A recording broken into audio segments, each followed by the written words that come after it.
पालमपुर के bus stand पर 23 साल की साइना अपनी बस का वेट कर रही थी। This was a part of her daily routine and it was her regular day. लेकिन 28 अप्रैल को कुछ ऐसा हुआ जो उसने कभी सोचा भी नहीं था। Hello guys, welcome to the final file where real crime meets real investigations. आज का जो हमारा केस है वो पालमपुर का है। So now without wasting any time, let's dive into the case. Saina Palampur से थोड़ी दूर सुला नाम के एक गांव में अपनी फैमिली के साथ रहा करती थी। उसके डैड एक पेंटर थे एंड उसकी मॉम एक हाउस मेकर थी और साइना का एक छोटा भाई भी था। साइना एक काफ़ी समझदार और हम्बल लड़की थी एंड घर की बड़ी बेटी होने के नाते साइना को ये चीज़ अच्छे से पता थी कि घर की सारी रिस्पॉन्सिबिलिटीज़ एंड खर्चे अब उसे ही उठाने हैं। But this was not a pressure for her and उसने बचपन से अपने डैड को मेहनत करते हुए देखा था and now she wanted to do the same and provide her family and she knew this thing कि अगर उसे अपनी फैमिली को सपोर्ट करना है तो उसे अपनी एजुकेशन पर पूरा ध्यान देना होगा। Only then she will be able to do all these things. And इसीलिए अपनी स्कूलिंग ख़त्म करने के बाद साइना ने ये डिसाइड किया कि वो अपनी हायर स्टडीज़ के लिए कॉलेज जाएगी। बट एक प्रॉब्लम थी, साइना का गांव अभी इतना डेवलप नहीं था। वहाँ स्कूल्स तो थे बट कॉलेज नहीं था, जिसकी वजह से उसने पालमपुर के KLB DAV कॉलेज में एडमिशन ले लिया एंड अपनी BA की स्टडी स्टार्ट कर दी। बट बिकॉज उसका कॉलेज उसके गांव से काफ़ी दूर था तो उसे अपनी क्लासेस अटेंड करने के लिए रोज़ ट्रैवल करना पड़ता था। लेकिन साइना अपने स्टडीज़ के लिए काफ़ी ज़्यादा सीरियस थी एंड यही रीज़न था कि वो रोज़ सुबह उठकर कॉलेज के लिए जाने वाली बस के आने से पहले ही बस स्टैंड पर पहुंच जाया करती थी। एंड अब इसी तरह उसकी लाइफ चल रही थी। वो रोज़ कॉलेज जाती, अपनी क्लासेस अटेंड करती एंड घर वापस आकर अपनी फैमिली के साथ टाइम स्पेंड किया करती। फिर एक दिन साइना अपनी फैमिली के साथ एक शादी में गई, जहाँ पर वो मिलती है सुमित चौधरी से। सुमित साइना के लिए एक कंप्लीट स्ट्रेंजर था, लेकिन जब दोनों ने एक दूसरे से बात की तो उन्हें एक दूसरे की कंपनी इतनी ज़्यादा अच्छी लगी कि उन्होंने उसी दिन अपने नंबर्स एक्सचेंज कर लिए। Now they were not strangers anymore. But यहाँ पर एक प्रॉब्लम थी कि सुमित साइना से एज में थोड़ा बड़ा था। वाइल साइना एक अंडर ग्रेजुएट स्टूडेंट थी तो वहीं सुमित पब्लिक वर्क डिपार्टमेंट में जॉब किया करता था। और ये सब सुनने के बाद तुम्हें लग रहा होगा कि वो तो एक वेल सेटल्ड लड़का था, but the reality was different. Sumit PWD में एज अ कॉन्ट्रैक्ट बेसिस पर जॉब कर रहा था, विच मीन्स कि उसकी ये जॉब परमानेंट नहीं थी एंड उसे कोई सैलरी और इस जॉब के बेनिफिट्स नहीं मिलते थे। सुमित पालमपुर से 13 किलोमीटर दूर नगरोदा बागवान नाम के एक टाउन में अपनी फैमिली के साथ रहा करता था। एंड वैसे तो सुमित कमा रहा था एंड उसके पास उसकी फैमिली का घर भी था, बट स्टिल उसकी लाइफ में कोई स्टेबिलिटी नहीं थी। पहले तो Sumit and Saina as a friend ही बात किया करते थे, but as time pass this friendship turn into love and they got into a relationship. But there was some differences in their personality and इसी वजह से आगे जाकर साइना की लाइफ में बहुत सारी प्रॉब्लम्स आने वाली थी। एंड जैसा कि मैंने पहले बताया, साइना एक एम्बिशियस लड़की थी and she was very serious about her career and उसे पता था कि उसे आगे चल के लाइफ में क्या करना है। बट सुमित ऐसा नहीं था। उसकी लाइफ में उसकी कोई डिफाइंड गोल्स नहीं थे और वो अपने करियर को लेकर भी काफ़ी केयरलेस था। So basically he was just a guy with no plans. इन दोनों के माइंडसेट इतने ज़्यादा डिफरेंट थे कि अब इन दोनों में डिस्प्यूट्स आने स्टार्ट हो गए थे। And after 3 years of their relationship Saina ने अपनी बैचलर्स कंप्लीट कर ली थी एंड अब वो मास्टर्स परस्यू कर रही थी। फिर एक दिन सुमित ने साइना को शादी के लिए प्रपोज किया, बट अलेजिडली साइना ने उसे रिजेक्ट कर दिया एंड इसी वजह से सुमित को साइना पर गुस्सा आने लगा था, because after 3 years of their relationship he did not expected this from Saina.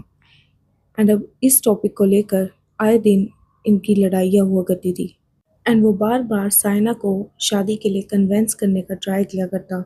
But Saina was very clear about this कि उसे अभी शादी नहीं करनी है। बट सुमित इस बात को समझने के लिए तैयार नहीं था एंड अब साइना उसकी इन्हीं हरकतों से इरिटेट होने लगी थी। Now their relationship turn into a toxic relationship and allegedly इसी टाइम पर साइना ने एक दूसरे लड़के से बात करना स्टार्ट कर दिया था। We just added fuel to the fire and अब ये सभी चीज़ें सुमित को इरिटेट कर रही थी and he was over protective, over possessive and over desperate. वहीं साइना किसी ऐसे लड़के के साथ सेटल नहीं होना चाहती थी जिसको अपने फ्यूचर के बारे में कुछ भी पता ना हो एंड जो अपने फ्यूचर के लिए मेहनत भी ना करता हो। But Sumit was totally obsessed with her and वो हर टाइम बस उससे मिलने का ट्राई किया करता था एंड कभी कभी तो वो उसके कॉलेज में ज़बरदस्ती घुस जाया करता था। और ये सब साइना के लिए अब बहुत ही ज़्यादा फ्रस्ट्रेटिंग हो गया था। सब साइना ने मन बना लिया था कि अब वो सुमित के साथ तो नहीं रहेगी। So she decided to block him from every social media platform और उसने अपने सारे लिंक्स ब्रेक कर दिए। उसे लगा था कि ऐसा करने पर सुमित समझ जाएगा कि अब वो मेरे साथ नहीं रहना चाहती and now she is trying to move on और शायद वो भी अपनी लाइफ में आगे बढ़ेगा। बट आगे जो होने वाला था वो साइना की सोच से बिल्कुल अलग था। लेकिन सुमित पर इस सब का उल्टा ही असर पड़ रहा था एंड अब वो और भी ज़्यादा फ्रस्ट्रेट हो गया था। साइना से अब उसे जवाब नहीं बल्कि बदला चाहिए था। ब्लॉक होने के 15 दिन बाद ऑन 28 अप्रैल सुमित पालमपुर के बस स्टॉप पर साइना का वेट कर रहा था और वो अपने साथ एक बैग भी लेकर आया था जिसमें उसने एक शार्प दराती रखी हुई थी। करीब 3 बजे साइना बस स्टैंड पर आ गई थी और सुमित ने उसे स्पॉट भी कर लिया था। उसने चुपचाप साइना का पीछा करना शुरू कर दिया एंड जब साइना बस स्टैंड के कमर्शियल कॉम्प्लेक्स से नीचे उतर रही थी तो मौका पाकर सुमित ने उसे कॉर्नर कर लिया और वो उससे बात करने का ट्राई कर रहा था। But Saina kept ignoring him जिसकी वजह से उसने चिल्लाना शुरू कर दिया था and this attracted more attention और अब उनके आसपास के सभी लोग उन्हें ही देख रहे थे।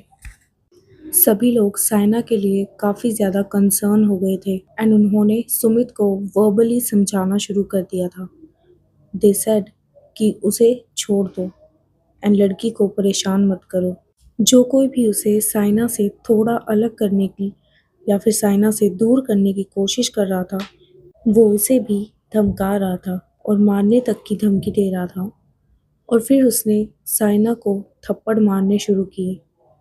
उसने 4-5 थप्पड़ मारने के बाद his range kept on increasing और उसने अपने बैग से दराती निकाली एंड साइना पर अटैक करना शुरू कर दिया। साइना ने खुद को बचाने की कोशिश में अपने हाथों से अपने सर को कवर कर लिया जिसकी वजह से उसकी उंगलियां भी कट गई। बट सुमित अपने गुस्से में इतना पागल हो गया था कि वो कंटिन्यूसली उसे मारता ही रहा तब तक जब तक आसपास के लोगों ने सुमित को पकड़ नहीं लिया एंड उसे मारना स्टार्ट कर दिया। ये सब कुछ इतनी जल्दी हुआ कि लोगों को रिएक्ट करने का भी टाइम नहीं मिला एंड साइना बहुत ज़्यादा इंजर्ड हो गई थी क्योंकि सुमित ने 10 से 12 बार उस पर दराती से अटैक किया था। साइना का पूरा फेस खून से लथपथ था। क्राइम सीन पर साइना के कटे हुए बाल और उसके पीछे वाली दीवार पर उसका खून लगा हुआ था।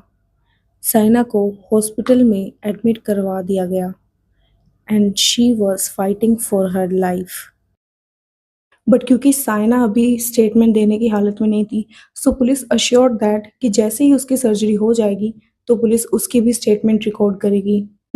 और लोगों ने इस केस को लेकर काफ़ी ज़्यादा प्रोटेस्ट भी किया and they started saying that Palampur is no longer safe for womens.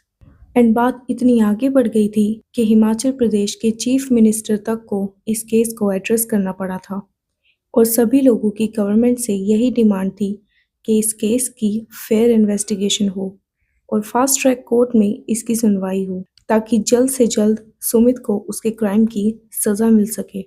And the weird thing over here is कि साइना के पेरेंट्स को पता था कि सुमित उसे परेशान कर रहा है एंड उसका पीछा कर रहा है, but they never reported against him to the police और एनीवन, बिकॉज उन्होंने कभी नहीं सोचा होगा कि सुमित ऐसा कुछ कर सकता है और वो इतना ज़्यादा खतरनाक हो सकता है। And at the end the come out of this case is कि सुमित अभी पुलिस कस्टडी में है and he is awaiting trial eight court. And that's it for today's video. If you're new to my channel and interested in true crime documentaries, do subscribe. I'll see you in the next one. Till then, take care. Bye bye.